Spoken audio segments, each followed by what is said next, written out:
లండన్‌లో జరుగుతున్నటువంటి పరిణామాలు శరణార్థులుగా వచ్చి చొరబాటుదారులుగా అక్కడ ఉన్నటువంటి ఆడవాళ్ళ మీదనే అత్యాచారాలు చేయడం, అక్కడున్న ప్రజల మీద హత్యలు చేయటం, చేస్తున్నటువంటి దుర్మార్గాలకు సంబంధించి ఒక మహిళ అసలు మేము మా దేశంలోనే ఉన్నామా అంటూ ఒక టీవీలో ఓపెన్‌గా అంటే అక్కడ మంత్రి గారు అంతా బావుందని చెప్తున్నటువంటి వేళ, అనవసర ప్రచారాలు అంటున్నటువంటి వేళ టీవీలో ఆవిడ మాట్లాడిన మాట చివరికి దాంట్లో ఉన్నటువంటి గెస్టు కంటతడి పెట్టుకోవాల్సొచ్చింది. అట్లాగే యాంకర్ కంటతడి పెట్టుకోవాల్సొచ్చింది.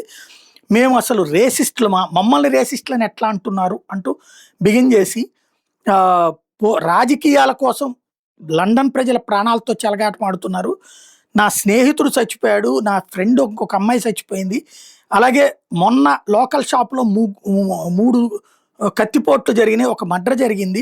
3 కత్తిపోటు సంఘటనలు చోటు చేసుకున్నాయి. నా ఫ్రెండ్‌ని లాస్ట్ ఇయర్ మర్డర్ చేశారు. ఇంకొక అమ్మాయి పార్కులో మర్డర్ అయ్యుంది. నా కొడుకుని నేను బతిమలాడుతున్నాను ఈ దేశం వదిలేసి వేరే దేశంలో బతకరా అని చెప్పేసి నా కజిన్ కూడా మర్డర్ అయింది. నా కుటుంబానికి ఎట్లుంటే ప్రతి కుటుంబాలకి ఎట్లా ఉంటుంది? అసలు ఈ చొరబాటుదారులు అనేటటువంటి వాళ్ళని శరణార్థులుగా గుర్తించి మన దేశ ప్రజల ప్రాణాలు తీస్తుంటే అదేమని అడిగితే జెండా పట్టుకుంటే రేసిస్ట్ అంటారు. అడిగితే రేసిస్ట్ అంటారు. మా ప్రాణాలు మేము కాపాడుకోవాలంటే రేసిస్ట్ అవుతుందా అని నిలదీస్తున్నారు లండన్ పౌరులు.